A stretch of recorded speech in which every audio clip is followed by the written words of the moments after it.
esta parte te voy a explicar lo que es la teoría bioquímica o quimiosintética acerca del origen de la vida. Recuerda la teoría abiogenésica, que la vida aparece supuestamente de agua, de cadáveres y de aire, prácticamente de materia inorgánica. La otra hipótesis, que la vida viene de otros planetas, la teoría de la panspermia, de Svante Arrhenius y otros estudiosos. La teoría más probable, la más factible, acerca del origen de la vida es la teoría bioquímica o quimiosintética. Esa teoría bioquímica, quimiosintética o fisicoquímica pertenece a dos estudiosos muy importantes: Alexander Oparin, ruso; John Haldane, inglés. Sin embargo, Oparin es más conocido. Él presenta su libro en 1925, El origen de la vida, y dedicó prácticamente toda su vida a desarrollar y a defender su teoría de evolución. John Haldane estudió de modo independiente unos años después que Oparin. Cuando ya el libro de Oparin se traduce al inglés, porque era en ruso, entonces John Haldane se entera y le da el crédito a quien Oparin. Ya Haldane se dedica a hacer otros estudios de biología molecular, por eso el más conocido, ¿qué cosa es? Oparin. ¿Qué cosas postulan estos estudiosos? Y en el libro específicamente El origen de la vida de Oparin, publicado en 1925. Ellos dicen, por ejemplo, que había un caldo primitivo en condiciones diferentes de la Tierra a lo que son hoy, muy diferentes, con otras condiciones, ¿no? La Tierra joven aún, tiene unos 1.000 millones de años de formado, poco menos, tal vez, 500 a 1.000 millones de años. La Tierra era joven, pero la Tierra era muy caliente, totalmente caliente. Se calcula que la Tierra, cuando recién se formó, tenía unos 5.000 a 6.000 grados Celsius de temperatura en la superficie. Tremenda temperatura. Entonces rocas en fusión, toda una situación.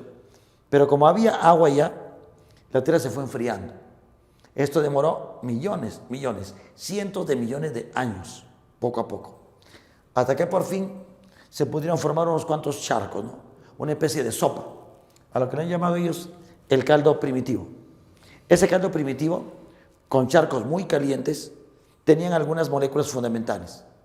Habían, lógicamente, elementos metálicos, tal vez hierro, azufre. Sin embargo, ellos fundamentan su teoría en 4 componentes fundamentales. En ese caldo, ¿qué cosa contenía? A uno también le he llamado teoría de la sopa de pollo, ¿no? Teoría del caldo primitivo o del caldo primordial, ¿no? Primordial es primero primitivo.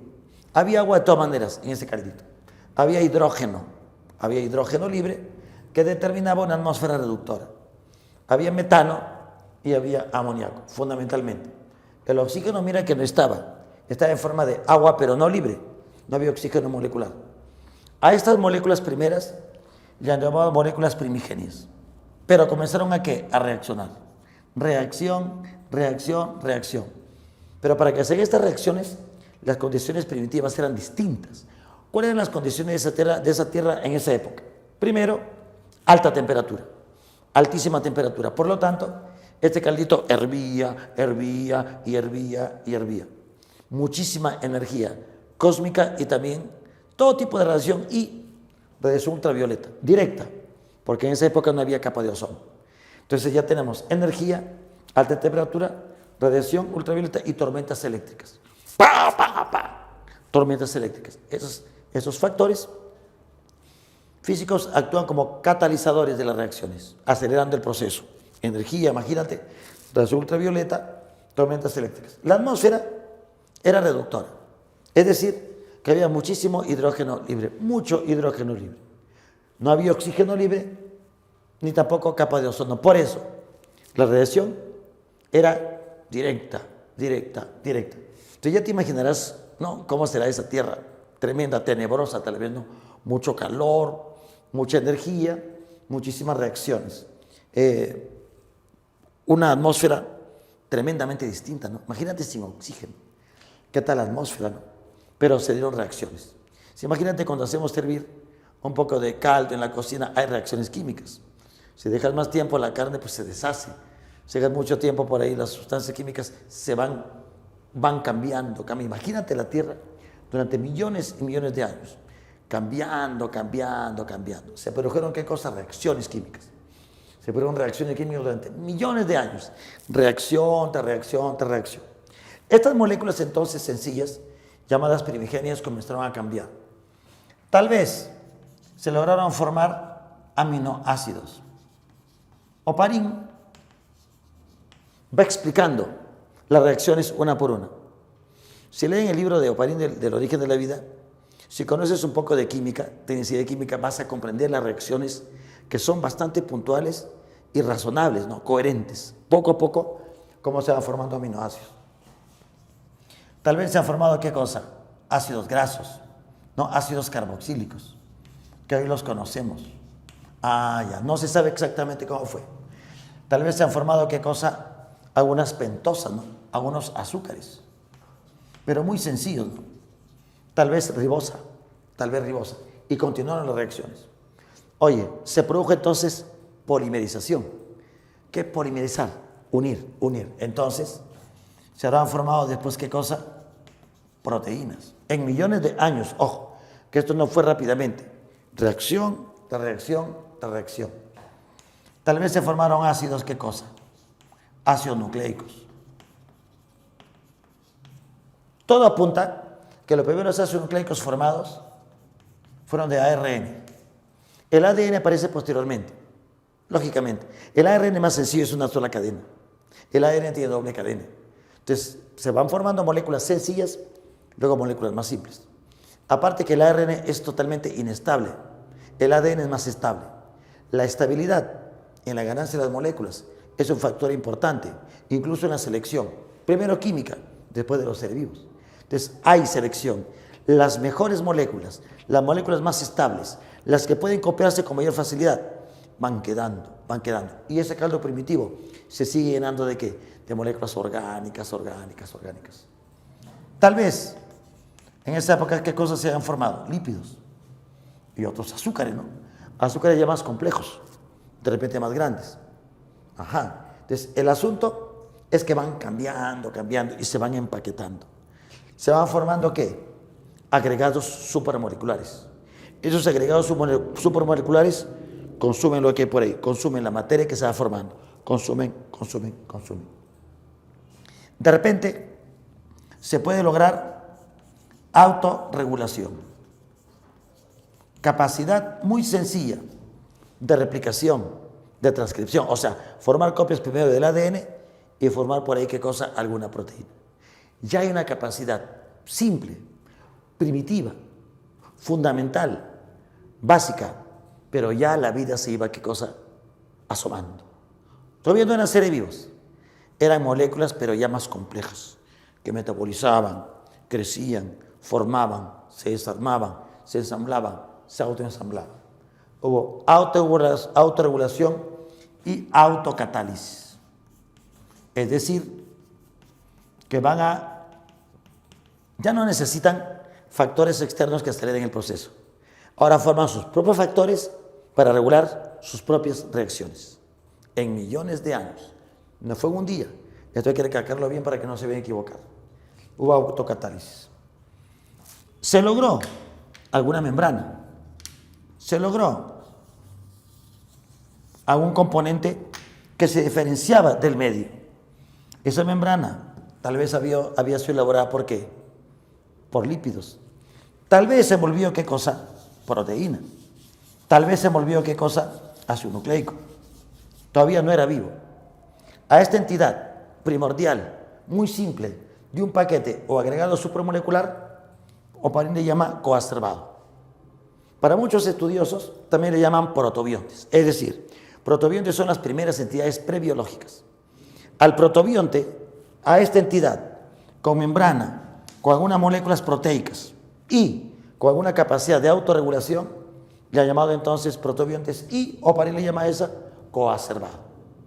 Oye, ese coacervado tenía algunas características particulares. Primero, que ese coacervado era anaeróbico. ¿Por qué era anaeróbico? Porque no había oxígeno libre en esa época. No había oxígeno libre. Todavía no era célula. Ese señor era heterótrofo. ¿Por qué? Porque no podía elaborar. No sabía elaborar, solo consumía lo que había. Consumía lo que había. Y cuando se acabó la comida, los menos estables fueron desintegrados y los más estables consumían. Empieza la selección natural. Consume, consume, consume, consume. Ese es el otro. Una situación, chicos, fundamental. Una situación tremendamente importante. Tal vez la primera que inició la vida. Formó una copia de sí misma. O sea, que tuvo la capacidad, ¿qué cosa? Reproductiva. Entonces, esa capacidad reproductiva inició la vida. Por eso para muchos estudiosos, la reproducción es la característica sine qua non. ¿Qué significa eso? Sin la cual no hay vida.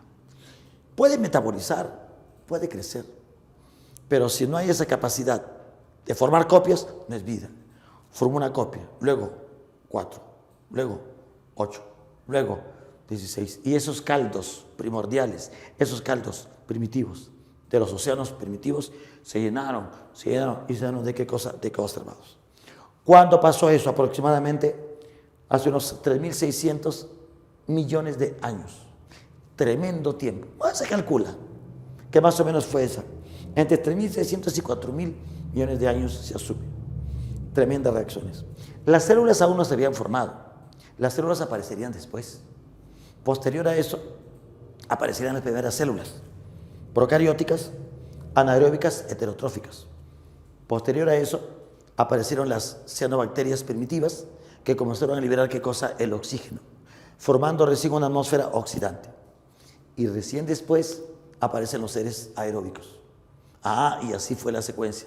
Primero aparecen entonces las moléculas primitivas, moléculas primordiales, moléculas sencillas, coacervados y protobiontes, células procarióticas heterotróficas, células procarióticas autotróficas, recién después salen los seres aeróbicos, después plantas, animales y posteriormente viene ya la modernización. Pero eso ya es un proceso de evolución que es posterior.